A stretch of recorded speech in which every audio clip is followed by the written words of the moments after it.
Bonjour à tous, eh bien prenons un moment tous ensemble aujourd'hui pour terminer la lecture et la méditation du volume 4 du Livre du Ciel de Luisa Picaretta. Au nom du Père qui me crée, du Fils qui me sauve et du Saint-Esprit qui me sanctifie. Amen. Jésus, une fois de plus, nous nous immergeons en toi, dans ta divine volonté, dans cette grande mer de ta lumière où il y a tout. Nous nous gorgeons de toi, nous nous remplissons de toi, nous nous consumons en toi d'où Jésus nous perdons le rien que nous sommes. Nous voulons vraiment que tu nous amènes à cet anéantissement, que nous puissions comprendre que sans toi, rien n'est possible, Seigneur, que nous puissions t'offrir ce rien, plonger le rien que nous sommes dans le tout que tu es, afin que tu puisses créer en nous, nous ennoblir, nous sanctifier, nous embellir. Oui, Seigneur, nous fusionnons nos volontés dans la tienne, nous te les donnons, nos volontés, Seigneur, et nous nous abandonnons entre tes bras à la manière de tout petit. Nous voulons tout accueillir comme venant de tes adorables mains, te faire confiance, Seigneur, quelles que soient les situations que tu autorises dans nos vies. Seigneur, nous voulons te serrer contre nos cœurs comme tous les jours pour te dire d'une seule voix que tu es important pour nous, que tu es notre bien, notre amour, notre vie, notre respiration, que nous avons besoin de toi. Nous voulons, Seigneur, t'aimer, t'adorer, te louer, te bénir, te glorifier, t'honorer, te remercier, t'embrasser, te serrer, nous jeter à tes pieds, le tout avec ta volonté au nom de toutes les générations humaines, en réparation pour tant de froideur, tant d'iniquité, tant de manque de réciprocité à ton amour, en réparation pour tous les péchés des hérétiques, des infidèles, des schismatiques, des sectaires, de tous ceux qui se débaptisent, de ceux qui n'ont pas foi en ta miséricorde ou plus foi en ta miséricorde, tous les nouveaux Judas, tous ceux qui saccagent tes églises, tous ceux qui n'ont que faire bien de tes saintes paroles, tous ceux qui critiquent ta maman, qui ne l'aiment pas, qui ne t'aiment pas. Oh Seigneur, tant de méchanceté humaine que nous entendons réparer par ce que nous sommes, Seigneur, par l'offrande de qui nous sommes, de nos désirs, de nos émotions, de nos pensées, de nos faiblesses, de nos misères. On te donne tout, Seigneur, sers-toi de tout comme fondation pour établir ton royaume en nos cœurs. Fais de nous de bons instruments entre tes mains. Viens nous marquer de ce sceau royal, le sceau de ton divin fiat, et remplis-nous à ras-bord, Jésus, de ta présence, de ta lumière, de ton Esprit Saint, que nous puissions, par nos vies, te glorifier, Seigneur, et te ramener des âmes. Viens continuer ta vie en nous, viens continuer ta passion en nous. Sers-toi de nos humanités comme d'extension de ta propre humanité. Nous voulons être ces humanités de surcroît pour toi. Nous voulons que nos vies soient des imitations de ta vie. Nous voulons rester toujours unis à toi, identifiés à toi comme d'autres toi sur la terre, Seigneur. Nous voulons prendre cette forme de l'être suprême. Merci pour tout le travail que tu as déjà opéré en nous. C'est déjà magnifique, même si nous nous en sommes qu'au début. C'est incroyable. Nous pouvons déjà remarquer, Seigneur, combien tu prends la place dans nos vies, et nous sentons vraiment notre amour se décupler pour toi à chaque instant. Vraiment, nous sentons cette intimité grandir entre nous. Nous te remercions parce que nous savons bien qu'à chaque fois que nous faisons des actes, quelque chose s'opère, tu retires quelque chose résultant de notre volonté propre pour y placer quelque chose du ciel. Donc nous acquérons vraiment ton tempérament divin, ta personnalité à toi. Donc notre personnalité change. En fait, on acquiert ta personnalité, donc on acquiert ta patience, ta douceur, ta paix, ta habileté, ta constance, l'ordre, tout commence à s'harmoniser en nous. Donc vraiment, ça c'est magnifique, Seigneur, et c'est ton travail, c'est ton œuvre en nous. Nous, on n'a qu'à te donner nos petits oui, et quelque part le tour à jouer, quelles que soient nos misères, nos chutes. Tu nous veux vraiment enfants de lumière, et donc tu viens nous travailler. Donc ça, c'est si beau, Seigneur, et nous te bénissons pour tout ce que tu as déjà fait, tout ce que tu vas encore faire, tout ce que tu vas encore nous donner.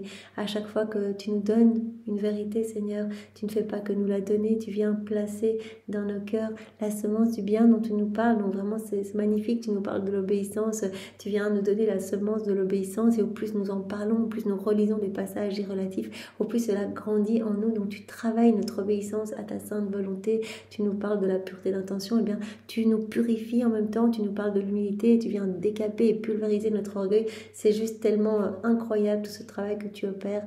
Vraiment, nous en sommes infiniment reconnaissants, Seigneur. Tu nous as dit la reconnaissance ouvre toutes les voies, tous les trésors célestes. Tu aimes tellement quand on reconnaît ce travail que tu fais pour nous, que l'on reconnaît ta paternité divine, ton amour divin. Alors c'est vraiment ce que nous voulons faire, Seigneur. Nous voulons te louer, te bénir et t'aimer pour tant de tendresse, tant de merveille autour de nous. Tout est expression de ton amour, manifestation de ton amour, tout est je t'aime pour nous, tu nous bombardes à chaque instant, vraiment voilà, tout est explosion d'amour pour nous, dans ce que l'on mange, dans ce que l'on boit, ce que l'on regarde, nos battements de cœur, tout est je t'aime pour nous. Alors Seigneur, tu attends qu'on réponde à cela et c'est ce que nous voulons faire maintenant en tenant compagnie à ta divine volonté en chaque élément créé, vraiment en unissant nos actes d'amour, de louange, de bénédiction, et bien aux siens, pour que nos actes et les siens ne fassent qu'un. Aussi Seigneur, voilà, nous voulons te dire je t'aime avec ta volonté, te demander l'avènement de ton royaume, mettre partout des pardons, des actes de repentir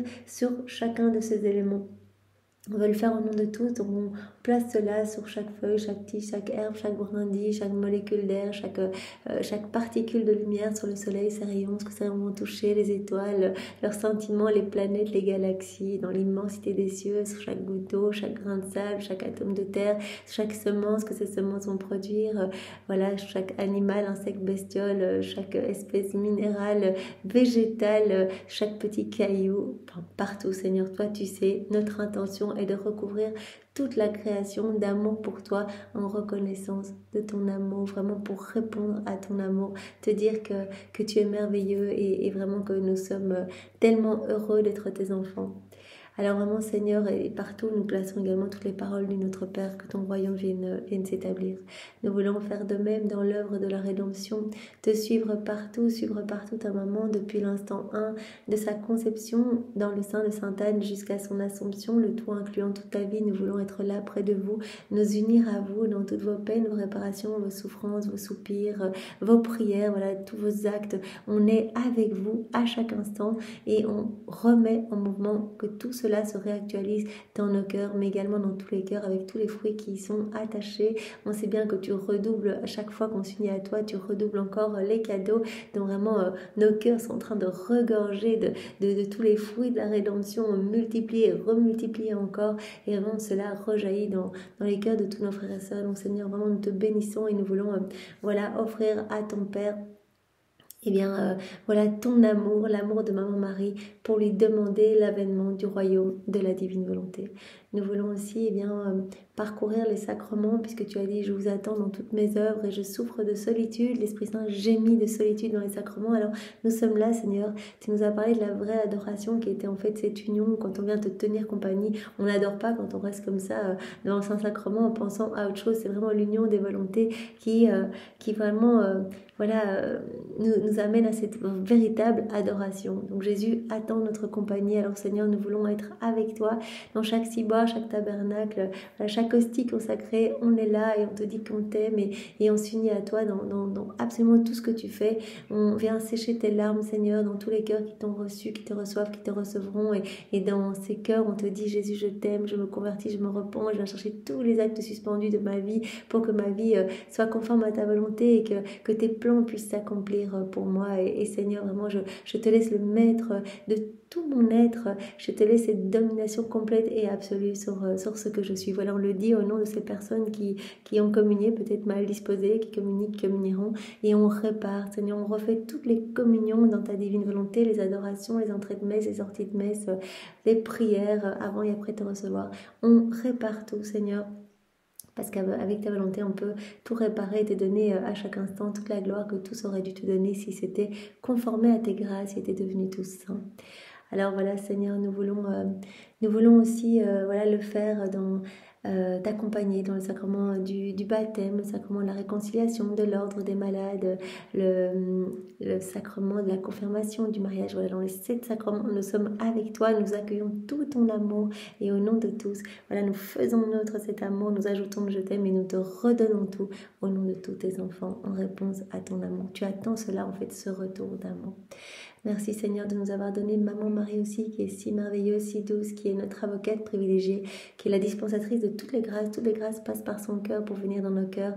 Nous savons bien que c'est notre réelle et véritable maman. Nous avons été conçus en elle, elle a été conçue en nous. En fait, on a été conçus en elle au moment où tu as été conçu en elle. Donc c'est magnifique, son oui en fait vraiment nous a ouvert à tout en fait. C'est merveilleux parce que sans son oui, on ne serait pas là.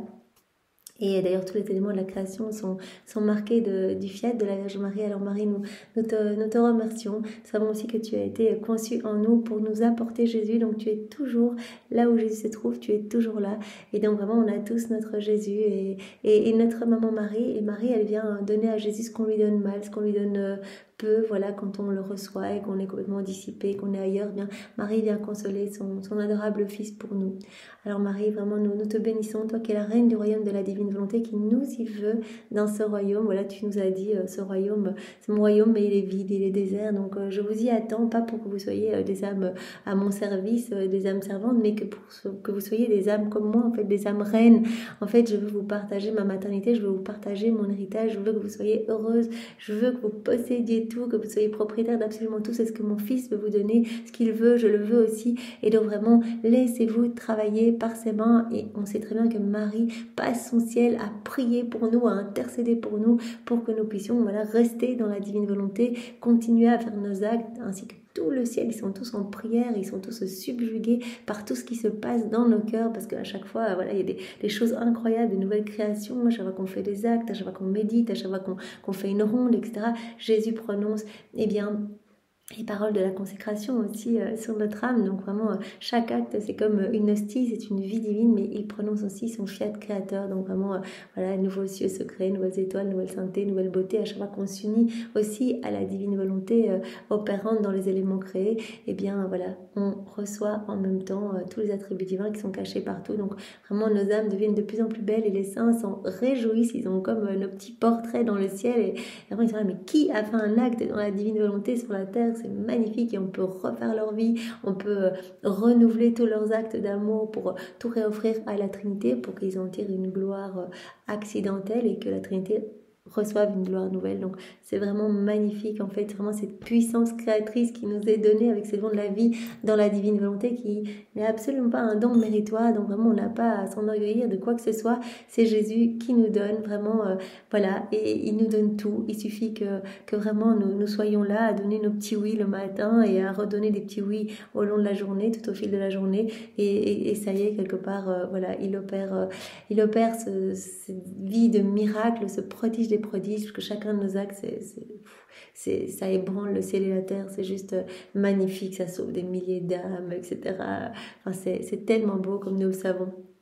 Alors Seigneur, nous te bénissons pour ce don et nous te demandons maintenant de disposer chacun de nous pour que nous puissions accueillir ce que tu veux nous donner aujourd'hui. Voilà, nous allons terminer ce volume 4 et tu nous as conduits, vraiment c'est toi qui nous as conduits à morceler en chapitres ce volume pour que vraiment nous puissions assimiler et mastiquer ces vérités. Et vraiment tu nous as travaillé, tu nous as épuré à travers ce volume. Et voilà, Seigneur, nous voulons t'offrir tous ces moments de méditation que nous voulons vivre au nom de tous. Donc voilà, tout ce que tu nous as donné, tout ce que tu as fait en nous, nous voulons que cela se passe dans chaque cœur. Donc voilà, à chaque fois que nous méditons, nous le faisons vraiment au nom de tous, Seigneur, pour que toutes les âmes s'illuminent et que ton royaume puisse s'établir le plus vite possible ici-bas.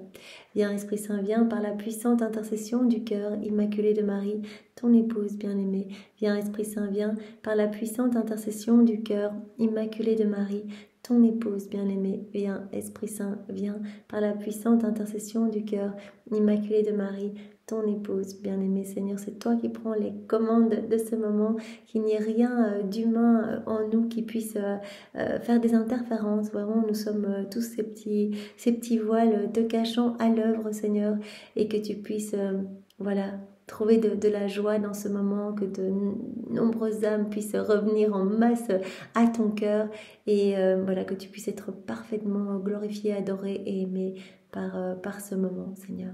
Voilà, donc c'est toi qui réceptionnes en nous ces mots bénis et qui les grave en lettres d'or dans toutes nos cellules, Seigneur, merci. Vraiment, on avait vu au chapitre 1, Jésus qui nous a parlé de l'amour vrai. C'est lui l'amour vrai, l'amour agapé. Il veut qu'on devienne pur amour, il veut qu'on devienne pure lumière, il veut qu'on devienne comme lui, qu'on soit d'autres lui sur la terre. C'est son plan de toute éternité pour chacun de nous. On ne pourra s'unir à lui dans le ciel que quand on sera comme lui. Donc il ne veut pas que nos vies soient une accumulation de vides d'amour, en fait, sinon on devra tout refaire dans les flammes du purgatoire. Voilà, tous les moments qu'on passe sans Jésus, sans penser à lui, on devra refaire ces actes-là. Tandis que tout ce qu'on fait avec Jésus, c'est déjà confirmé, et ces actes sont amenés par nos anges gardiens, par toute la cour céleste d'ailleurs, comme des trophées de la divine volonté sur notre volonté humaine. Et ces actes sont amenés à la position la plus élevée dans le ciel, à la place d'honneur dans le ciel, et sont déposés dans les trésors royaux. Et nous y attendent en fait. Jésus est en train de former notre couronne de gloire pour le ciel. Ces actes sont éternels, infinis, voilà, que cette portée illimitée, intemporelle, ça on le sait. Et il porte déjà cette empreinte divine. Vraiment, Jésus nous a dit, on ne voit pas la différence entre nos actes à nous, qui portent cette empreinte divine, et vos actes à vous, que vous faites dans la divine volonté. Mais quels que soient vos actes, on ne regarde pas la grandeur de l'acte, ou si l'acte est spirituel ou non, peu importe, même si vous vous brossez les dents, si vous marchez, si vous dormez, si vous respirez, voilà, vous le faites dans la divine volonté. C'est un acte, donc c'est parfait, ça nous glorifie, c'est magnifique, c'est un acte divin. Donc vraiment, c'est important de se rendre compte de cela. Donc Seigneur, merci de nous travailler acte après acte pour qu'on devienne pur amour, en fait, qu'on te ressemble complètement, parce que toi, tu viens travailler notre intérieur et tu nous gorges de toi. En fait, c'est ta vie qui grandit en nous par les actes que nous faisons, nos actes servant de nourriture pour la vie de ton divin vouloir, pour ta vie à toi, cette vie de sainteté, cette vie de prière, cette vie d'amour. C'est pour cela que cette vie d'amour grandissant en nous, cet amour nous remplit totalement, eh bien, on va aimer Jésus de plus en plus, on va aimer nos frères et sœurs de plus en plus. C'est inévitable, plus on va faire des actes, au plus on va aimer, on va grandir vraiment dans cette union. Jésus dit, chaque fois je vous enchaîne davantage avec ces chaînes de lumière, ces chaînes d'amour. C'est si beau, Seigneur, vraiment on en est émerveillé. On ne peut faire que, comme Louisa le dit, que balbutier, tellement c'est grand, tellement c'est beau, et on n'a pas la capacité de comprendre toute cette grandeur. Donc on accueille vraiment miette après miette, ou goutte après goutte, et vraiment cela nous réjouit immensément. Alors on avait vu dans le chapitre 2, Jésus qui disait « Ma fille, laisse-moi te dire ce que j'attends de toi ». Et en fait, Jésus nous a parlé d'une série de choses qu'il va nous donner tout naturellement, en fait, si on vit dans la divine volonté, à savoir voilà, la patience, le détachement de toutes les choses du monde, que nos yeux ne soient fixés que sur lui, la simplicité, la persévérance, la constance dans le bien, l'humilité, jusqu'à nous amener à cet anéantissement complet, en fait. L'humilité, c'est se rendre compte, en fait, qu'on ne peut rien sans Dieu, en fait. Alors il va nous donner voilà, cette pureté, cette innocence. C'est normal, s'il grandit en nous, il ne va pas cohabiter avec le péché. Il vient avec son Père, l'Esprit Saint, comme on l'a vu, c'est une présence réelle. Il vient avec sa maman, il vient avec tout. Il ne va pas rester avec tous nos vieux péchés. Et donc il va vraiment nous décaper en profondeur, et en grandissant en nous, on va devenir comme lui. Donc on va acquérir cette pureté, cette innocence. Voilà. Alors il nous demande aussi de garder vraiment le calme dans les situations et de lui faire confiance. En fait, cet abandon est primordial dans la divine volonté. On l'offense en fait quand on essaie de reprendre les rênes. C'est qu'on quitte la divine volonté quand on se trouble. On se dit mais là j'y arrive pas, je vais essayer de faire par moi-même, etc. Donc Jésus dit la première chose que tous devraient faire, c'est vraiment rechercher cette paix. Et alors comme ça je peux vraiment m'établir en fait. Alors je veux que tu sois dans la louange, en fait, que tu puisses voir la merveille de mon amour à l'œuvre en toi, toutes les grâces que je te donne, et puis cet amour qui t'inonde de partout, en fait. Et alors je veux que tu m'accueilles, que tu accueilles la lumière de ma grâce, et que tu répondes à celle-ci comme un écho répond rapidement à la voix. Voilà, et je veux que toutes tes intentions soient pures. Voilà, c'est ce qui se passe quand on fait un acte dans la divine volonté. Voilà, on le fait avec cette intention de glorifier Dieu. Comme dit Jésus, les âmes qui vivent dans la divine volonté, il n'y a plus d'intérêt personnel, il n'y a plus de perte de temps, on fait tout. Il y a une volonté commune. On a une volonté commune avec Dieu. Donc on veut ce qu'il veut. Donc ce que tu veux, je le veux moi aussi. Donc vraiment, on va s'intéresser uniquement à ses intérêts. Tout comme Jésus sur la terre s'est intéressé uniquement aux intérêts de son Père. En premier, ce qu'il a fait, c'est donner à son Père toute la gloire que tous les hommes auraient dû lui donner si les hommes n'avaient pas quitté la divine volonté, si voilà, les hommes n'avaient pas chuté.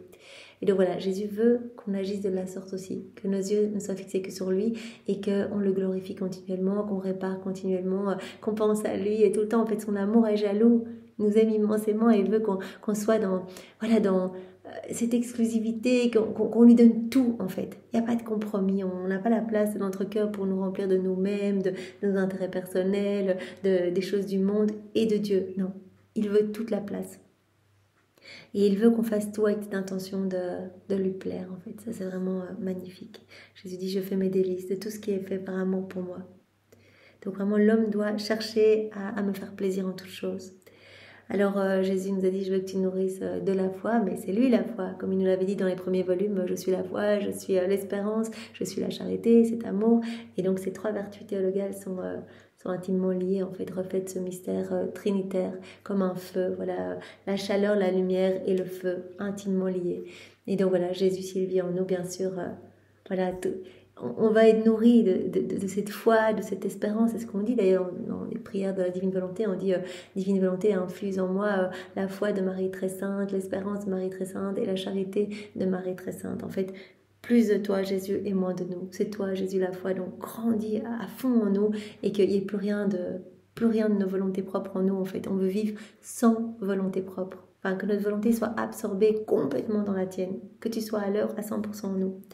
Alors Jésus nous avait dit aussi, je veux que tu sois juste, et donc il nous avait appelé à la réparation. C'est ça, être juste et droit, c'est voir tout ce que Dieu nous donne, voilà, tout a été fait par amour pour nous, et voir ce manque de retour, et vraiment de se plonger dans sa justice pour répondre au nom de tous.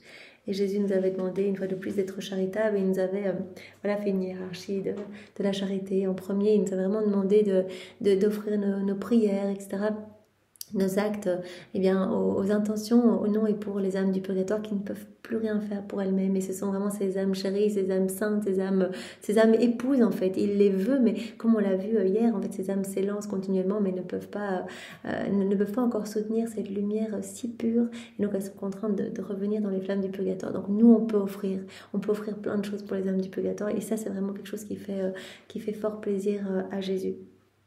Alors Jésus nous avait parlé une fois de plus de l'obéissance. Il veut que l'obéissance soit tout pour nous, qu'on obéisse à sa sainte volonté. Bien sûr, quand on fait un acte dans la divine volonté, c'est un acte parfait d'obéissance. Ça veut dire que je crucifie ma volonté propre au profit de ta divine volonté. Je te fais confiance et vraiment, voilà, j'obéis à ta voix. En fait, tu veux que je vive cette situation, ben je l'accueille. En fait, même si c'est difficile, même si moi je vois que le mur, je te fais confiance. En fait, ça va vraiment de pair avec la confiance, l'obéissance, obéissance à ta voix, Seigneur. Obéissance à ta sainte et divine volonté.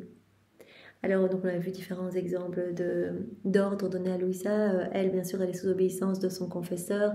Et Jésus vraiment la pousse en disant, mais moi, voilà, je n'ai eu de gloire, je n'ai eu d'autre gloire que l'obéissance. Moi, j'ai obéi toute ma vie à mon Père, jusqu'à finir sur la croix. Et ma maman aussi était dans cette obéissance parfaite. Donc, je suis le parfait modèle de l'obéissance. Donc, je te demande cette obéissance parfaite. Alors, Jésus nous avait parlé une fois de plus de la beauté de la croix, en fait, qu'on doit porter vraiment avec amour, résignation et humilité. Ça révèle Dieu à l'âme, en fait, la croix, et ça révèle l'âme, si l'âme est de Dieu. Et alors, la croix, elle est comme une fenêtre par laquelle l'âme va pouvoir voir la divinité. La croix, c'est le pain de la béatitude éternelle, donc la croix, elle précède toujours la gloire. Et Jésus nous a demandé de regarder, voilà, à travers nos croix, le bien qui va pouvoir en résulter, en fait, de ne pas regarder la croix pour la croix, les souffrances que cela nous génère, etc., mais de voir si on unit nos souffrances à celles de Jésus, et bien voilà, on unit nos peines aux souffrances rédemptrices de Jésus, donc nos petites souffrances vont porter les fruits de ses souffrances à lui, donc c'est magnifique, des milliers d'âmes vont être sauvées. Donc de toujours regarder comme lui, il l'a fait tout au long de sa vie, et bien le bien qui va résulter de nos souffrances. Alors Jésus avait même dit la croix, elle est sacrement, et elle remet de l'ordre dans l'âme. En fait, les croix sont autorisées dans nos vies parce que voilà, on est trop accrochés aux choses de la terre, et donc Jésus envoie ces croix de la désillusion, ce jugement d'amour, pour que nous puissions nous décrocher en fait de nos richesses, voilà, des affections personnelles, et ne nous attacher qu'aux choses du ciel, aux choses qui ne passent pas, qu'à Dieu. Donc voilà, les croix sont autorisées aussi pour ça, nous désillusionner des choses de la terre et nous ramener à l'essentiel. Donc remettre de l'ordre dans nos cœurs. Et la croix va rendre notre amour plus fort. Et Jésus a dit, bien sûr, je continue ma passion. Non, l'âme qui unit ses souffrances aux miennes, je continue ma passion à travers son humanité. Voilà. Et bien sûr, Jésus dit, j'ai divinisé la croix, voilà, par mes souffrances. Alors Jésus avait commencé à nous dire, voilà, je veux que tu te résignes à ma volonté, que tu viennes vivre en elle. Si tu viens vivre dans ma volonté, tu vas former ma nourriture, en fait, tu vas me faire grandir acte après acte, tu vas trouver cette paix véritable. Toutes tes passions vont vraiment être pulvérisées, puisque je vais te nettoyer. Et tu vas mieux te connaître. Au plus tu vas faire des actes, au plus tu vas te connaître. Donc tu vas reconnaître que tu es rien sans moi. Et donc en te connaissant, ça va de pair avec cette connaissance de Dieu, connaissance de soi, connaissance de Dieu, cette sainte crainte de Dieu. Seigneur, tu es tout. Moi, je suis néant, je ne peux rien sans toi. Voilà, et au plus tu vas me connaître, au plus tu vas m'aimer. Et alors, tu dois vraiment être comme ce rayon de soleil accroché à la sphère lumineuse. Donc, tu es accroché, en fait, tu es alimenté, tu es lumière, etc. Donc, reste uni à moi pour rester lumière. Si tu te décroches, ben, comme ce rayon, s'il se décrochait, il s'éteindrait, en fait, complètement. Mais pour ça, tu dois vraiment mourir à toi-même. Donc, Jésus nous avait demandé vraiment de ne vivre que par lui, en fait, que de le laisser vivre en nous. À chaque instant, en fait, on doit, voilà, on a nos yeux qui ont envie de glisser dans les vitrines des magasins. Non, Seigneur, je crucifie ça, je crucifie ces regards trop humains et je te laisse regarder à travers mes yeux. Voilà, imprime le sceau de ta compassion, ton amour à travers mes regards. Et alors, l'âme qui vit en moi, Jésus nous a dit, elle fait des actes qui ont bien sûr les mêmes effets que mes actes, donc ces actes deviennent divins. Elle va acquérir cette foi, elle va devenir simple. En fait, c'est moi qui vais grandir en elle, donc je vais lui donner tous mes attributs. Elle me fait confiance et je me sers de cette âme, en fait, comme d'une extension de ma propre vie.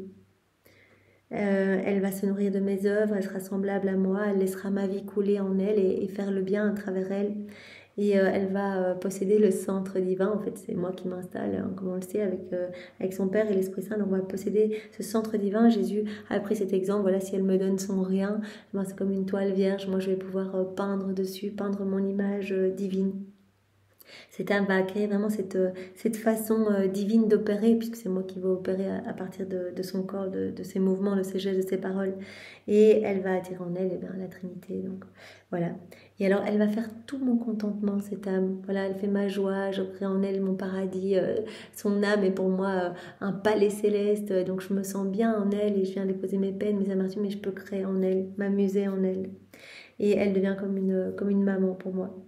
Alors, on avait vu un autre point où Jésus nous demandait, voilà, la réparation, ça aurait pu voilà, être mis avec le point, je te demande d'être juste, parce que être juste, c'est réparer. Donc voilà, de venir combler les vides de sa gloire. Et nos intentions sont très puissantes pour cela. On peut refaire tous les actes de nos frères et sœurs, les plonger dans la divine volonté et n'offrir qu'adoration, louange à la divinité. On peut voilà, retirer la couronne d'épines de Jésus, ses clous, etc. Et on peut aller clouer toutes les âmes au cœur de Jésus. Enfin, on peut faire ce qu'on veut. Nos intentions, eh bien, voilà, sont puissantes et Jésus les accueille en fait. Voilà, quand tout est offert avec cette pureté du cœur et avec amour, eh bien, il reçoit tout. Si on dit, voilà, Jésus, je viens t'aimer au nom de tous, je viens t'offrir tous les baisers de maman Marie, voilà, tout ce qu'elle t'a donné comme geste tendre durant toute ta vie, eh bien, je te les réoffre maintenant en mon nom et au nom de tous, et je veux te réoffrir cela à chacun des battements de cœur, les miens, mais aussi ceux de tous les hommes, depuis le premier moment dans le sein de notre maman jusqu'à notre dernier souffle. Ben, Jésus va recevoir continuellement, voilà, les baisers de Marie. Donc nos intentions sont extrêmement puissantes. Donc Jésus avait demandé à Louisa, viens me redonner des forces, viens penser toutes mes blessures. Et Louisa avait vu que tous les actes accomplis dans la divine volonté, voilà, qu'elle avait fait avec Jésus, etc., les actes d'Adam également, eh bien en fait tout cela a été comme un petit baume apaisant pour Jésus. Donc tout ce qu'on fait dans la divine volonté, elle avait vu que c'était comme une huile qui sortait voilà, de son cœur et elle pouvait panser les plaies de Jésus avec cette huile. Donc parce que par nos actes, on compense pour ce qui n'est pas fait. Par nos actes, on répare. Même si on ne le dit pas, je répare, je compense. Non, même si on fait juste, je mange dans ta divine volonté, on va réparer en faisant cela, en laissant Jésus faire en nous. On va non seulement nourrir toutes les âmes, parce que quand c'est Jésus qui fait, notre action de manger portera les fruits de toutes les fois où Jésus a mangé lors de son passage sur la terre, mais aussi, voilà, Jésus reçoit réparation pour toutes les personnes qui mangent sans penser à lui, sans le remercier, sans le louer, sans le bénir. Va recevoir réparation pour tous les péchés de gourmandise, de gloutonnerie, etc. Pour tous les gaspillages, pour ceux qui laissent les enfants mourir de faim, etc. Donc on répare en fait. Par tous les actes que l'on fait dans la divine volonté, on amène un baume sur le cœur de Jésus, on apaise sa justice divine. C'est vraiment important et je prends vraiment ce temps de rappeler tous ces points parce qu'on va clôturer aujourd'hui ce volume et c'est tellement beau tout ce qu'on a vu et on voit vraiment que ce fil rouge est identique au volume précédent puisque vraiment ces 4 premiers volumes forment les bases pour vivre dans la divine volonté. Les fondations, après on va construire la maison, etc. Mais c'est très très beau en fait. Alors voilà, Jésus a demandé à Louisa, à travers elle, il nous a demandé d'être attentif aux premiers mouvements de nos âmes. En fait, quand on sent qu'on n'y est plus, qu'on commence à douter, être impatient, c'est qu'on n'est plus dans les bras de Jésus. Revenir dans ses bras et progresser, vraiment détruire nos passions. Voilà, dire Seigneur, non, je crucifie. Voilà, là j'ai envie de glisser dans ces conversations qui ricanent sur d'autres. Non, Seigneur, voilà. Je crucifie ces paroles blessantes pour autrui et vraiment je te laisse t'emparer de ma bouche pour parler et pour ramener voilà, la paix et la justice en fait. Alors Jésus nous a demandé d'accueillir tout ce qui nous arrivait, donc dans ce point 18, je veux que tu sois attentif, accueille tout ce qui t'arrive, que ce soit un état de voilà, sécheresse spirituelle ou d'oisiveté, enfin Jésus avait dit en fait c'est moi qui autorise tout, donc parfois voilà, je te remplis à bord et donc tu es comme oisif, tu es comme en état d'extase, ou alors justement je laisse comme des vides et tu te sens voilà, poussé à faire des rondes, à faire des réparations continuellement, mais peu importe en fait ce que j'autorise dans ta vie, offre-moi tout. Même des états de tentation, etc. Tu m'offres tout et cela va constituer un pain très nourrissant pour moi. En fait, tu me nourris en m'offrant tout. Unis-toi à moi dans tout ce que tu vis, quelque chose de difficile, je suis distraite à l'adoration, on offre. Et Jésus va s'en servir pour grandir en nous et pour nous embellir et pour sauver tes âmes. Soit dans un état de prière continuelle, c'est ce qui va se passer quand on sera complètement immergé dans la divine volonté, quand on aura atteint ce 4e niveau de vie en union avec Jésus, et bien voilà, tout sera prière en fait. C'est ça dans la divine volonté, tout est prière, nos respirations, nos regards, notre écoute, nos pas, nos mouvements, tout est prière. Et alors Jésus nous demandait de le voir partout et de lui servir de bouche. Il aime tellement parler de sa divine volonté, eh bien offrons-nous qu'il puisse parler de sa volonté, de son amour à ses enfants. Et Jésus nous a demandé de venir nous unir le plus souvent possible à lui dans sa vie eucharistique, dans un sacrement, voilà, en pensée, on peut être avec Jésus, on sait bien qu'il y a tout dans chaque hostie, il y a toute sa vie, sa passion, sa mort, sa résurrection. En fait, il veut qu'on s'unisse à lui pour tout nous donner et quand on s'unit, on reçoit. Donc si on s'unit au moment de, par exemple, de son baptême, on va recevoir tous les fruits attachés à ce mystère du baptême. Mais si on s'unit à lui dans le sacrement, dans un sacrement, eh bien, on reçoit toute sa vie en fait, tous les fruits de toute sa vie, de toutes ses prières, de toutes ses réparations, on reçoit tout et cela déborde après dans chaque cœur. Donc il veut tout nous donner, donc il nous appelle à nous unir à lui dans sa vie eucharistique. Vraiment, il avait demandé à Louisa dans le premier volume 33 fois par jour en honneur voilà, à ses 33 années de vie.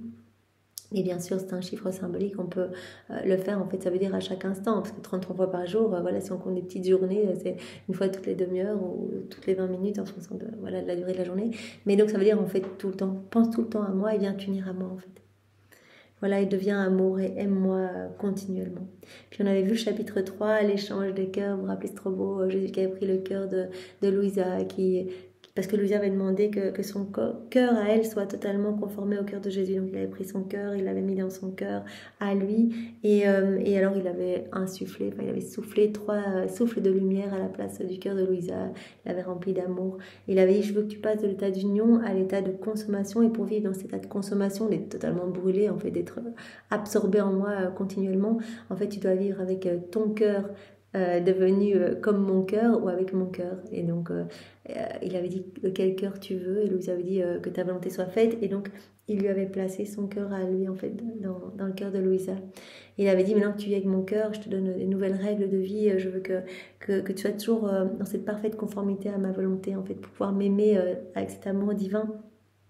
Je veux que tu t'abaisses en fait, que tu sois dans cette humilité parfaite, que devant moi et devant les autres tu te considères comme la plus petite de toutes. Et je veux cette pureté en tout et je veux cette obéissance. Voilà, donc je veux vraiment que ta vie soit plus parfaite puisque désormais tu vis avec mon cœur. Et il a dit, voilà, je vis en toi, donc voilà, il y a mon cœur en toi, donc je suis là, je veux que tu m'alimentes par tous les actes accomplis dans ma volonté. Puis on a vu le chapitre 4, Louisa, âme victime, voilà, Jésus nous a bien montré l'importance du rôle des âmes victimes qui apaisent la justice divine, qui sont comme vraiment ces cordes qui lient la justice, qui sont comme des appuis pour Jésus, des soutiens, des forteresses qui retiennent la justice, des âmes qui sont des consolatrices, qui donnent à la Trinité ce que les autres ne donnent pas. Jésus avait dit, toi, ton état, Louisa, c'est un état vraiment d'expiation. En fait, tu prends sur toi les souffrances qui devraient normalement retomber sur les hommes. Tu prends aussi mes amertumes sur toi. Et donc, voilà, tu me donnes satisfaction, en fait, au nom de tous. Mais je ne peux pas prendre la satisfaction de toi et des hommes. Donc, c'est pour ça que parfois, je ne viens pas parce qu'il est nécessaire que je châtie mes enfants. Donc, on avait vu toute une série de passages avec montrant voilà, l'état de victime de Louisa, où souvent elle doutait de son état. Jésus avait dit, mais ne t'inquiète pas, c'est tout à fait conforme à ma volonté. Et il avait bien dit, tes souffrances sont mes souffrances en fait. C'est pour ça que vraiment tes petites souffrances offertes et vécues en tant qu'âme victime, eh bien, portent un fruit incroyable et tu peux arrêter des guerres, des épidémies, choléra, tu peux amener des âmes à la conversion, etc. Et voilà, je te cède à toi tout ce que j'ai mérité dans ma vie parce que tu es tout le temps uni à moi. L'âme victime, elle est dans cette union continuelle, perpétuelle, comme Jésus lui a dit. Je veux que tu sois tout le temps uni à moi parce qu'on m'offense tout le temps. Donc je veux que tu t'offres continuellement à moi. Tu dois être dans cet état d'âme offerte continuellement. Et donc je veux que ce soit vraiment une union permanente. Et comme il y a cette union permanente, eh bien Jésus donne tout en fait. Parce que quand on s'unit à lui, il donne. Donc il a dit, mais je te cède à toi et à tout ce que tu veux. En fait, tout ce que j'ai mérité dans ma vie, tout est pour toi. Et je partage avec toi les étapes de ma vie. Donc parfois quand tu ressens de la lassitude, du découragement, en fait, voilà, je te partage tout ce que moi j'ai ressenti puisque je continue ma vie en toi. Puis on a vu Jésus qui nous disait dans le chapitre 5, l'homme attise vraiment ma justice. On a vu toute une série de passages où voilà, Jésus nous montrait la laideur de nos âmes, en fait, combien on l'offense, combien on est purulent, rempli de corruption, de méchanceté, de vice, combien en fait l'homme déconnecté de la divine volonté est vraiment laid, en fait, tout seul, on se prend des murs, ça va pas du tout, on est aux prises de toutes les forces démoniaques, tandis que quand on est dans ses bras, on est protégé comme dans cette palissade de lumière et les démons n'ont plus aucune emprise sur nous. C'est très important de comprendre. Tant qu'on est dans la divine volonté, rien ne peut nous affecter. En fait, Jésus va continuer sa vie en nous, sa passion en nous. Oui, il va autoriser des choses difficiles dans notre vie, mais on va ressentir cette force, cette joie, cette paix. Mais les démons eux-mêmes, eux, ne pourront pas perturber cette paix en nous. Donc ça, c'est vraiment important. On forme cette palissade pour nous, mais aussi pour Jésus. Donc on devient les sentinelles de Jésus. Et donc vraiment, en formant cette palissade, acte après acte, eh bien, Jésus reçoit moins durement les offenses de ses enfants. C'est comme si on mettait une sourdine ou qu'on mettait un coussin de lumière autour de Jésus. Il reçoit moins sévèrement ses offenses. Alors on a vu dans le chapitre 6, les visites de Louisa hors de son corps, voilà, c'était vraiment très beau, voilà, Louisa en quittant son corps se retrouve au purgatoire, voilà, Jésus qui lui a montré toutes ses âmes, etc., qu'on avait prié pour ses âmes, et puis s'est retrouvée au milieu de la cour céleste avec les anges, les saints, elle a chanté avec eux, etc., ils voulaient tous la montrer comme vraiment, voilà, triomphe, victoire de la volonté divine sur la volonté humaine, mais elle avait demandé vraiment de rester cachée, elle s'était immergée dans cette grande mer de lumière, elle s'était immergée en Dieu, elle avait vu l'immensité de Dieu, elle nageait en Dieu, elle voyait tout en Dieu, puis elle avait vu la Trinité, voilà, cet amour merveilleux entre chaque personne divine, et elle avait compris que cet amour à un moment a voulu se déverser à l'extra. C'est pour cela que l'humanité de Jésus a été créée, pour que l'amour trinitaire puisse se déverser à l'extra. Et nous, on a été créés à l'image et à la ressemblance de Jésus, en fait, pour être tenir compagnie à Jésus et pour voilà, accueillir cet amour et y répondre continuellement. Donc, elle avait dit vraiment, je remarque que voilà, on a été créés pour aimer, pour répondre à cet amour. Et donc, c'est plus grand péché qu'on puisse faire, en fait, c'est ingratitude. D'ailleurs, Jésus le dit dans le volume 12, toutes les blessures de son cœur, la blessure la plus forte, ce qui le blesse le plus, bien sûr, c'est les âmes, en fait, ces âmes aimées, ces âmes qui lui sont tellement proches, qui souffrent. Jésus ressent les souffrances de ces âmes, et il dit, ce sont des souffrances pour mon cœur énormes, des petites morts pour moi, mais comme par exemple les souffrances de ma maman, ou des souffrances de Louisa, etc., mais elles sont accompagnées vraiment d'une énorme douceur, parce que ces âmes souffrent pour moi. Et en deuxième point, voilà, ce qui blesse le plus mon cœur, c'est l'ingratitude. Voilà, c'est l'ingratitude, les hommes qui sont si ingrats, qui ne veulent pas de mon amour. Et en troisième blessure, c'est l'obstination, en fait, les hommes qui ne veulent plus de moi, définitivement. Donc c'est vraiment les trois grosses plaies du cœur de Jésus. Et donc voilà, elle se rend bien compte de cela en voyant cet amour trinitaire et que l'homme n'y répond pas, l'homme est ingrat. Et donc elle se rend compte que c'est vraiment le plus grave péché, en fait, de ne pas répondre à cet amour. Et puis voilà, elle a vu Marie absorbée dans cet amour trinitaire, absorbée en Dieu, qui absorbait l'être divin en elle, et donc qui était enrichie des trois prérogatives de la Trinité, et donc voilà, qui était remplie de cet amour divin, et donc qui voulait ce que Dieu veut, donc c'est-à-dire qui travaillait vraiment à ramener des âmes à la Trinité. Et puis, on avait assisté avec Louisa à la naissance de Jésus dans ces flots de lumière magnifique, cette lumière qui rayonnait de l'humanité de Jésus, en fait, lumière de sa divinité qui sortait de son humanité. Et on avait assisté à la visite des rois mages qui étaient subjugués par cette lumière et qui avaient reçu énormément, qui avaient reçu la grâce de se décentrer d'eux-mêmes, en fait, parce que par cette lumière leur avait été communiqué l'amour de Dieu, la beauté de Dieu, la puissance de Dieu, et donc ils avaient reçu le détachement d'eux-mêmes, détachement des choses de la terre. Et ils avaient reçu également la grâce de pouvoir rester unis, en fait, à leur Créateur, et de pouvoir même aller jusqu'à donner leur vie par amour pour lui. Puis on avait vu vraiment que Marie et Joseph avaient reçu cette grâce énorme de pouvoir continuer à faire leurs petits actes du quotidien alors qu'ils se trouvaient devant Jésus. Et c'était vraiment, tout ça, c'était un prodige de l'être suprême. Sinon, ils seraient restés là à rien faire, à regarder Jésus toute la journée. Et puis, Louisa avait reçu Jésus dans les bras. On avait reçu Jésus avec elle, dans nos bras. Et voilà, il y avait eu ce moment en fait où Jésus lui avait parlé de sa maman, lui avait donné cette leçon avec les phrases qui consolent le plus Maman Marie sont les phrases le Seigneur est avec toi et Dominus tecum, parce que voilà, Marie revit chaque fois ce moment où l'ange voilà, est venu, lui dit le Seigneur est avec toi, et à ce moment-là elle s'est sentie investie vraiment de l'être, elle s'est sentie recouverte de l'être suprême et elle a reçu voilà, elle s'est vraiment sentie enveloppée en fait complètement de cette puissance divine. Voilà, et puis on avait vu également hier l'âme de Louisa qui se retrouve au moment du couronnement d'épines de Jésus. Il nous avait expliqué la signification de ce couronnement, pourquoi il a accepté toutes ces souffrances dans sa tête pour reconnecter l'intelligence divine à nos intelligences humaines, pour réparer tous nos péchés d'orgueil, etc. Et puis aussi pour donner force et courage à tous ceux qui allaient parler en fait de sa volonté, qui allaient parler des choses du ciel. Et puis on a été avec Louisa voilà, au moment de la crucifixion.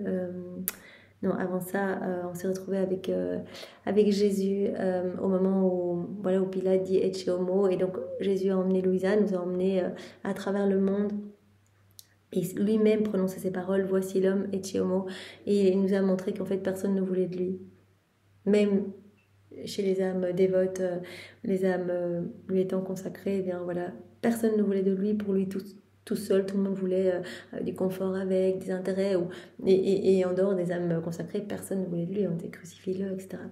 Donc vraiment, voilà, Jésus nous a touchés en nous montrant vraiment cette solitude qu'il ressent dans les cœurs.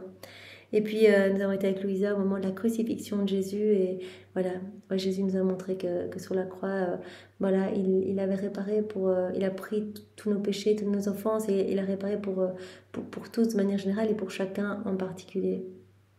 Et puis voilà, on a vu Jésus ressuscité aussi avec ce vêtement constitué de soleil magnifique, et Jésus nous invite à nous unir à lui pour que nous puissions nous aussi être revêtus de ce vêtement de lumière, comme Adam portait ce vêtement dans son état d'innocence. Alors aujourd'hui, donc, nous clôturons ce volume 4, très court, quelques passages seulement. Nous avons pris le temps de répéter un peu ce que nous avons vu, parce que comme nous allons passer à un autre tome, ça ancre encore une fois ces vérités. Donc aujourd'hui, au chapitre 7, on va voir Jésus qui dit « Laisse-moi te parler de moi ». Alors comme premier point, je suis le commencement, le milieu et la fin de tous tes désirs. Donc chaque fois des passages très très courts, tout dernier. Alors à la date du 5 juillet 1901.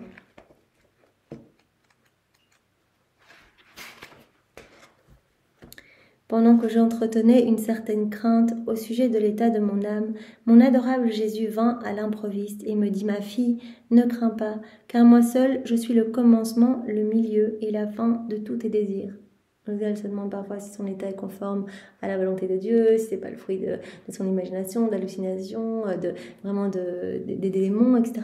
Elle se dit mais elle a des doutes en fait. Elle a parfois des doutes. Et Jésus dit « Ne crains pas, en fait, tout ce que tu vis, c'est moi qui le veux en toi. Je suis le commencement, le milieu et la fin de tous tes désirs. » Ouais, tout ce que tu fais, tout ce que... Voilà, c'est moi en toi en fait. Si tu fais des rondes du matin au soir, c'est parce que c'est ma divine volonté qui te pousse à le faire. C'est ma divine volonté qui est l'infatigable, travailleuse. La divine volonté, c'est moi. Et c'est ce mouvement incessant, continuel, primordial. Donc c'est moi qui te mets en mouvement. C'est pour cela que tu es en prière continuelle du matin au soir, que tu ressens ces mouvements divins en toi. Je suis le commencement, le milieu et la fin de tous tes désirs. Donc ne commence pas à douter si ce que tu fais est bien ou pas. Je suis à l'œuvre en toi. Tu m'as donné ton oui. Toutes les âmes qui me donnent leur oui, qui me laissent le champ libre en elles, eh bien c'est moi qui vais opérer. Dès qu'elles me donnent leur oui, je ne vais pas me priver de ça. Moi, c'est ce que j'attends depuis toujours, de vivre dans les âmes. Ça fait 6000 ans que j'attends de pouvoir me réimplanter, d'avoir voilà, un peu de pouvoir opérer dans les cœurs. Moi, ça fait 6000 ans que je suis enchaînée, en fait, que je peux rien faire. C'est moi, la divine volonté, je suis sur la croix, je fais rien du tout, parce que les âmes ne veulent pas de moi, elles se remplissent d'elles-mêmes. Je peux pas créer, je peux pas embellir, etc. Donc, quand une âme me donne son oui, vous pensez bien que je vais vraiment voilà, l'investir complètement, la travailler, etc. Je vais pas manquer une occasion de pouvoir agir. Donc, ne t'inquiète pas, tous tes désirs eh bien, sont conformes à ma volonté. Je suis le commencement, le milieu et la fin de chacun de tes désirs. Donc même si nous, voilà, on se demande un peu, voilà, si on se pose des questions, si on a donné notre oui à Jésus, qu'on l'appelle, eh bien c'est lui qui fait. Vraiment, c'est lui qui fait. À la suite de ces paroles, je me suis apaisée en Jésus. Que tout soit pour la gloire de Dieu et béni soit son saint nom. Alors deuxième point, je suis la vérité. Donc toutes mes œuvres s'appuient sur la vérité. À la date du 27 juillet 1901.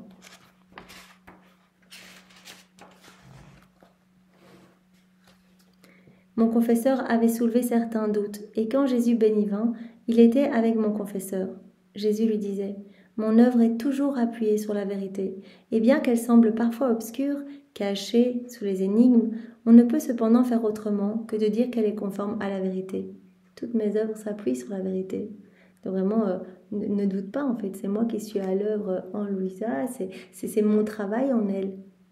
Tout ce qu'elle fait, c'est voulu par moi. Bien que la créature ne la comprenne pas clairement, cela ne détruit pas sa vérité. Que tu doutes ou pas, de toute façon, c'est mon œuvre en elle. Ça ne détruit pas sa vérité. Voilà, que la créature comprenne ou pas clairement les choses. Cela fait comprendre beaucoup mieux quelle est ma façon divine d'opérer. Parce qu'elle est finie, la créature ne peut pas embrasser ou comprendre l'infini.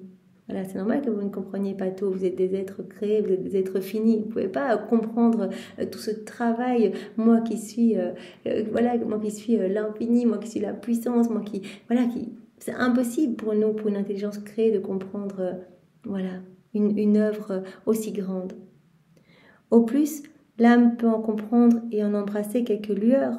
Les nombreuses choses que j'ai dites dans les Écritures et ma manière d'opérer chez les saints ont-elles vraiment été clairement comprises ? Tout ce que j'ai fait, tout ce que j'ai opéré dans mes seins, etc. Tout ce que j'ai fait lors de mon passage sur la terre, est-ce que ça a vraiment été compris ? Tout ce que j'ai dit dans les Écritures, est-ce que ça a vraiment été compris ?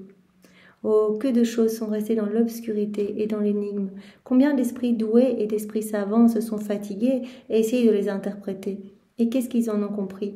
Un gros rien par rapport à ce qui reste à connaître.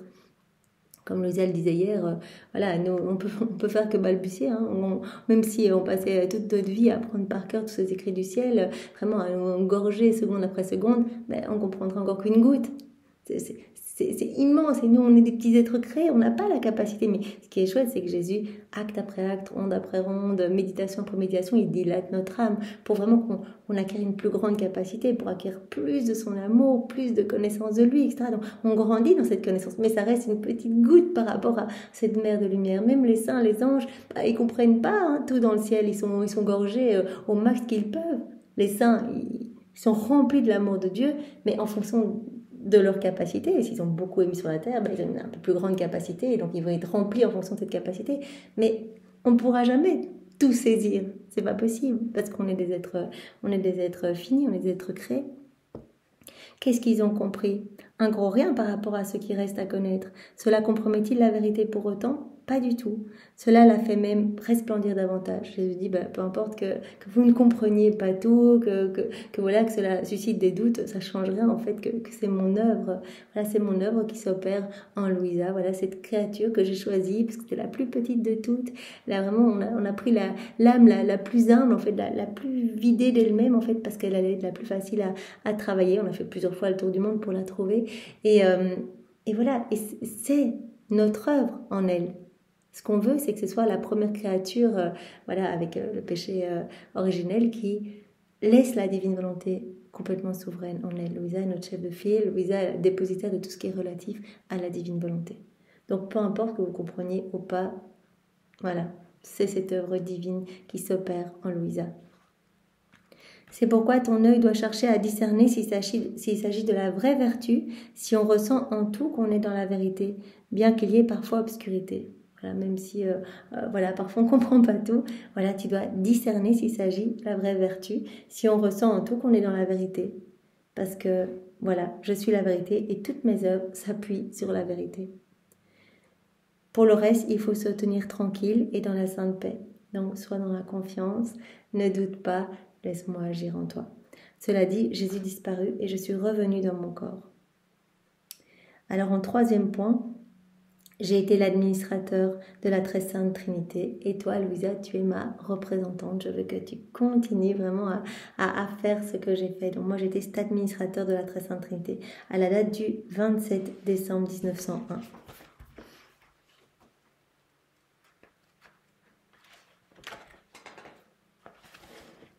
Il est inutile de décrire le pauvre état auquel je suis réduite. Cela ne ferait qu'aggraver et rendre plus profondes les plaies de mon âme. C'est pourquoi je passe tout sous silence en faisant une offrande au Seigneur. Donc c'est déjà très bon, on voit déjà comment Louisa réagit, elle est malheureuse quand elle ne voit pas Jésus, etc. Mais elle dit, je ne me plains pas, j'offre tout au Seigneur. Comme Jésus lui a dit, offre-moi tout, tes peines, tes souffrances, offre-moi tout, vois le bien qui va en résulter. Ce matin, pendant que je pleurais la perte de mon adorable Jésus, mon confesseur vint et me donna la directive de prier le Seigneur pour qu'il soit assez bienveillant de venir. Il me semble qu'il soit venu. Et comme mon confesseur avait émis l'intention de la crucifixion, Jésus me fit participer aux douleurs de la croix. Donc Louisa est totalement sous obéissance. Le confesseur lui dit, ok, maintenant tu vas demander à Jésus de te crucifier. Elle demande et Jésus lui partage les douleurs de la croix. Pendant ce temps, Jésus dit à mon confesseur, j'ai été l'administrateur de la très sainte Trinité, c'est-à-dire que j'ai transmis au monde la puissance, la sagesse et la charité des trois personnes divines. Toi, qui es ma représentante, tu ne dois rien faire d'autre que de continuer ma propre œuvre auprès des âmes. Donc moi, j'ai été l'administrateur de la très sainte Trinité, c'est-à-dire que moi, j'ai transmis au monde la puissance de mon Père, ma sagesse divine par mes paroles et l'amour de l'Esprit Saint. Donc j'ai transmis la puissance, la sagesse et la charité des trois personnes divines. Et maintenant, Louisa, toi, tu es ma représentante et je veux que tu continues ma propre œuvre auprès des âmes. Je veux que tu continues à faire ce que moi j'ai fait. Voilà, je veux que tu sois une extension de ma propre humanité. Si tu ne t'y intéresses pas, tu en viendras à interrompre l'œuvre commencée par moi. Ainsi, je me sens frustrée dans l'accomplissement de mes desseins et je suis contraint de retenir la puissance, la sagesse et la charité que je t'aurais accordée si tu avais accompli l'œuvre que je t'ai confiée. Donc tu as une mission, tu es comme ma représentante, je veux continuer ma vie en toi. Moi, j'ai été l'administrateur de la très sainte Trinité. J'ai transmis au monde la puissance, la sagesse et l'amour de la très sainte Trinité. Eh bien, je veux que toi, tu continues ma propre œuvre auprès des âmes. Donc, ne t'y oppose pas, sinon je serai frustrée dans l'accomplissement de mes desseins. Alors, au point 4, j'ai fait dans mon cœur tout ce que chacun devait faire, à la date du 2 août 1902.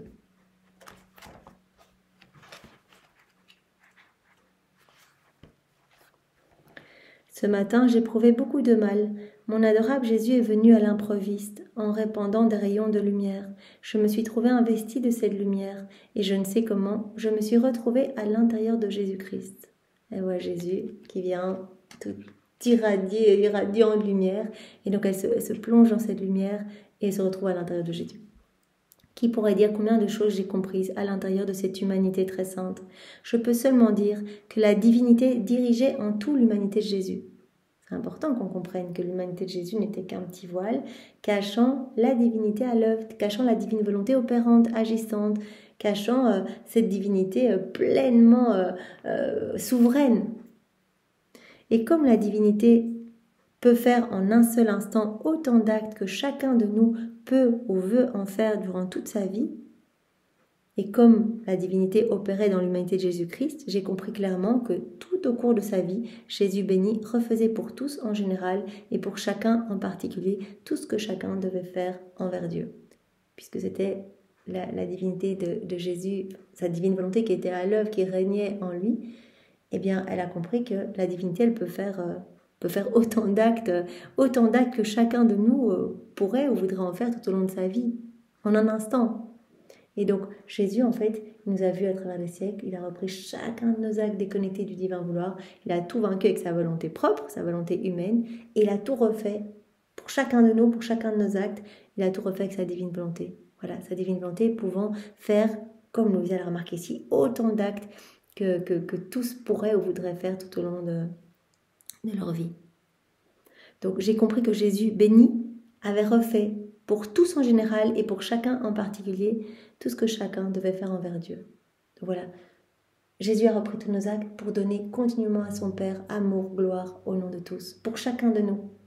Donc pour moi, chacun de mes actes, chacun de mes pas, chacun de mes regards déconnectés de Dieu, chacune de mes respirations, chacune de mes pensées où je ne pense pas à la Trinité, etc., bah, ça a été des morts pour Jésus. Donc mort imposée par sa divinité à son humanité. Des souffrances inouïes, des morts continuelles pour tout refaire. Et ma vie, là, elle est toute refaite. Chacune de nos vies. Pour chacun de nous, Jésus a refait toutes nos vies. Tous nos actes sont là, suspendus, magnifiques et déconsignés à Jésus. On vient rechercher tous ces actes faits, cette vie déjà toute sainte. Ainsi, Jésus adorait Dieu pour chacun en particulier. Il rendait grâce, il réparait, il glorifiait pour chacun, il louait, il souffrait et il priait pour chacun. Parce que sa divinité, sa divine volonté était à l'œuvre en lui. Et donc nous, comme Jésus veut qu'on soit d'autres lui sur la terre, eh bien laissons sa divine volonté à l'œuvre en nous et réparons pour chacun, louons pour chacun, bénissons pour chacun. Il y a cette portée illimitée dans la divine volonté. Donc j'ai compris que Jésus louait, souffrait, glorifiait, réparait, rendait grâce, adorait son Père pour chacun. Alors j'ai compris que tout ce que chacun doit faire a déjà été fait dans le cœur de Jésus-Christ. Tout ce qu'on doit faire, voilà, toute cette gloire qu'on doit donner, etc., tout a déjà été fait par Jésus. Donc c'est magnifique. Donc en fait, dès qu'on s'unit à Jésus, on vient décrocher ces moments de gloire parfaite pour son Père, etc. On vient décrocher des actes saints qui amènent amour parfait à la Trinité, adoration parfaite, gloire parfaite. Donc on a bien compris que voilà, l'humanité de Jésus servait comme d'un petit déguisement, d'un petit voile cachant la divine volonté à l'œuvre.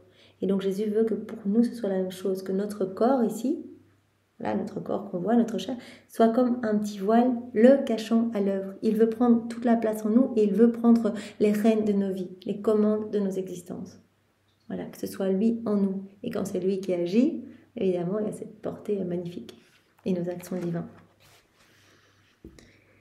Alors, point 5, j'infuse en vous les dispositions propres à vous amener à vouloir ce que je veux. À la date du 22 octobre 1902.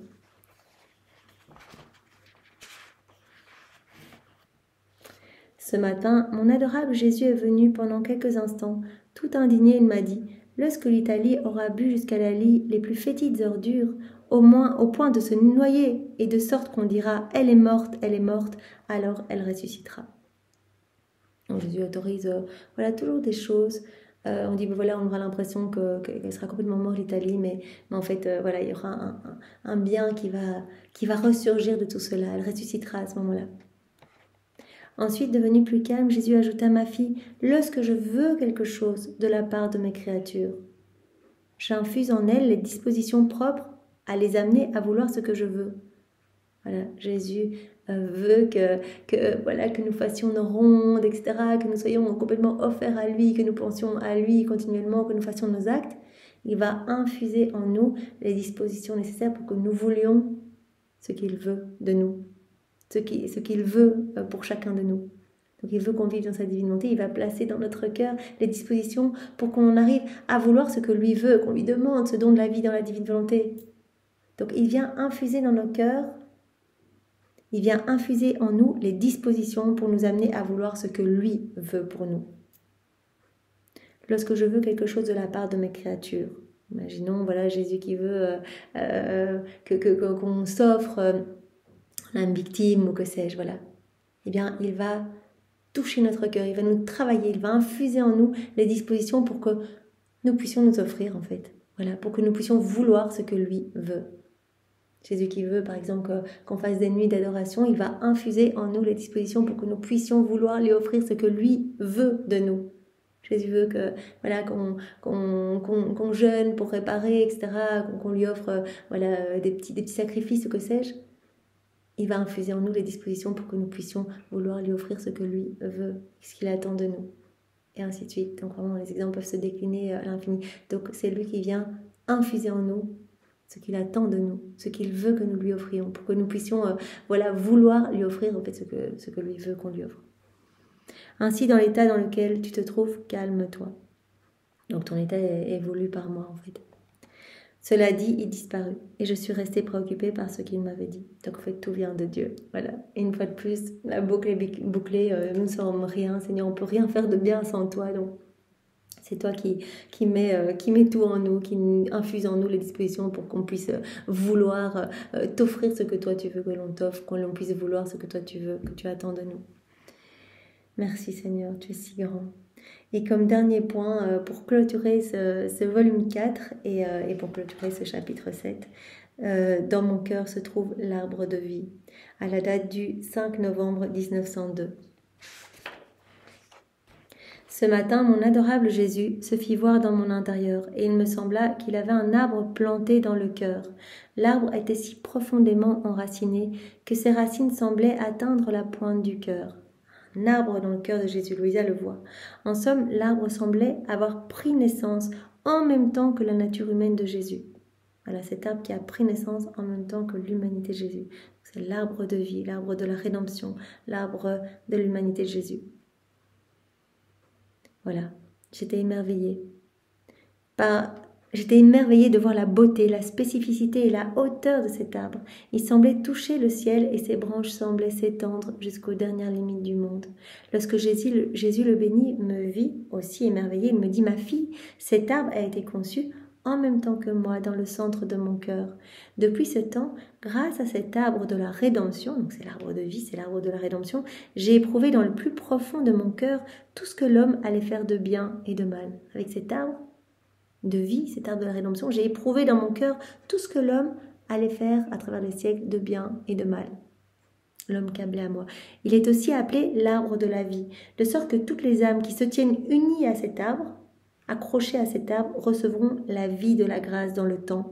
Et quand l'âme sera arrivée à maturité, il leur accordera la vie et la gloire dans l'éternité. Donc toutes les âmes qui vont s'accrocher à cet arbre de vie, cet arbre de la rédemption, eh bien, vont recevoir la vie, la grâce ici-bas et la gloire, la vie de la gloire, la vie et la gloire dans l'éternité. Pourtant, quelle n'est pas la douleur que j'éprouve, bien qu'ils ne peuvent pas déraciner cet arbre et qu'ils ne peuvent pas toucher à son tronc. Beaucoup cherchent à couper ses branches pour empêcher les âmes de recevoir la vie. Beaucoup cherchent à empêcher les âmes de venir s'accrocher à cet arbre de la vie, à cet arbre de l'humanité de Jésus, à cet arbre de la rédemption. Beaucoup qui cherchent à perdre les âmes pour qu'elles ne s'accrochent pas à cet arbre et qu'elles ne reçoivent pas la vie de la grâce ici-bas et la gloire dans l'éternité. Beaucoup cherchent à couper ces branches pour empêcher les âmes d'en recevoir la vie. Ils veulent également m'enlever toute la gloire et le plaisir que cet arbre de vie peut me donner. Donc beaucoup essayent de tout saccager, en fait, essayent de perdre les âmes. Pendant que Jésus disait cela, il disparut. Et alors on reparle de cet arbre un peu tout au long des volumes, et je sais dans le volume prochain, dans le 5, voilà Jésus qui parle de l'arbre de son humanité. Et Jésus dit, les âmes qui vivent dans la divine volonté, elles vont devenir comme des branches greffées à l'arbre de mon humanité, cet arbre greffé sur ma divinité. Donc voilà, on devient des branches en fait de cet arbre. On est vraiment unis, inséparables de Jésus. Merci Seigneur. Et donc voilà, pour récapituler ce qu'on a vu aujourd'hui, Jésus qui nous a dit dans ce chapitre 7, laisse-moi te parler de moi, ne doute pas de ce que tu ressens, de tes désirs, etc. Si tu me donnes ton oui, que tu me laisses agir en toi, en fait je suis le commencement, le milieu et la fin de tout ce que tu fais, de tous tes désirs. Je suis aussi la vérité, donc c'est mon œuvre en toi en fait. Et toutes mes œuvres s'appuient sur la vérité, donc que tu doutes ou pas, que tu comprennes ou pas, parce que voilà, l'intelligence créée peut pas tout comprendre. Eh bien, voilà, regarde toujours si tu ressens cette vérité en toi, parce que mes œuvres s'appuient sur la vérité.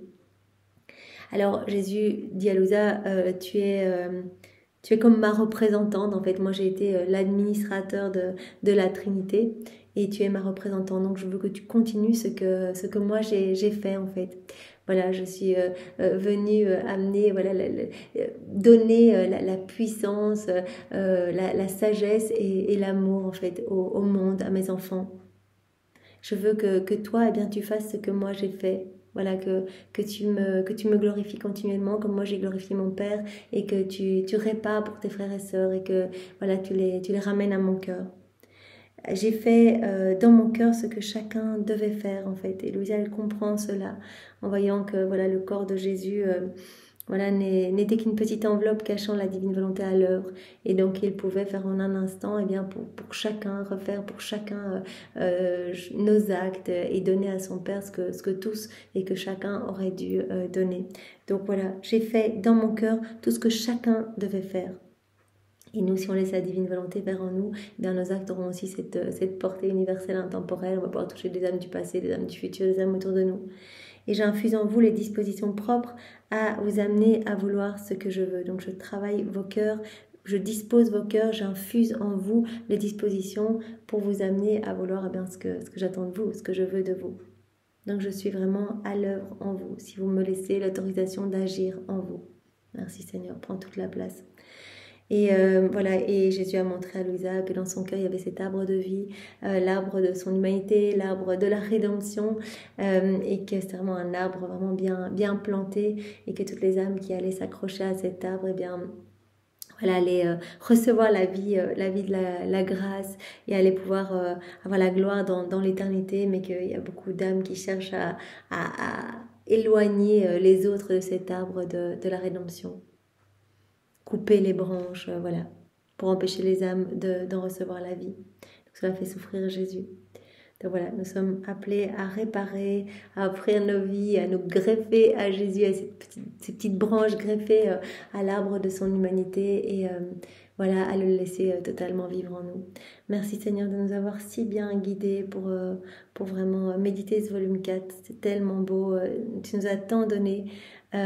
Voilà, nous nous abandonnons à toi pour la suite des volumes, que tu puisses continuer à nous toucher, à nous travailler, à nous donner ce que tu veux nous donner pour que nous puissions être ce que tu veux que nous soyons. Sois béni Seigneur, et pour te remercier, nous t'offrons l'amour de Maman Marie, ses caresses, ses baisers, ses étreintes. Voilà, nous t'enlaçons avec ses bras, nous t'emmaillotons, voilà, dans son manteau céleste. Nous t'offrons sa pureté, son immaculée conception, son assomption. Nous t'offrons tous les actes accomplis par Adam dans son état d'innocence, ses jeux innocents avec la Trinité, ses échanges d'amour. Nous t'offrons tous les actes accomplis dans la divine volonté par Marie, par Louisa, par les âmes à la suite de Louisa. Nous t'offrons tous les actes d'amour de tous les saints, de tous les temps, refaits dans la divine volonté. Nous t'offrons comme tous les jours ton amour à toi, Jésus, manifesté partout, l'amour de ton Père, l'amour de l'Esprit Saint, l'amour trinitaire. Nous t'offrons tous tes attributs divins, Seigneur, et voilà, nous restons greffés à toi, comme vraiment une petite branche greffée à l'arbre de ton humanité. On reste greffé à toi, et voilà, on veut rester tout le temps unis à ta divinité, à ton humanité et à ta volonté, et que tu puisses voilà, que tu puisses te réjouir de vivre en nos cœurs, que nos cœurs soient pour toi, comme tu nous en parlais dans le volume 3, comme des petits matelas confortables où tu pourras te reposer, travailler, mais te reposer, parce que c'est paradoxal, mais quand Jésus travaille dans nos cœurs, qui crée, qui nous rend beau, en fait, ça l'amuse, il est hyper heureux, et donc il se repose dans la beauté de nos âmes qu'il est en train de créer, donc il se repose dans la beauté des créations qu'il y place. Et donc voilà, Seigneur, nous voulons t'offrir ce doux repos et voilà, être ces âmes consolatrices pour toi. Sois béni, Seigneur, au nom du Père et du Fils et du Saint-Esprit. Amen.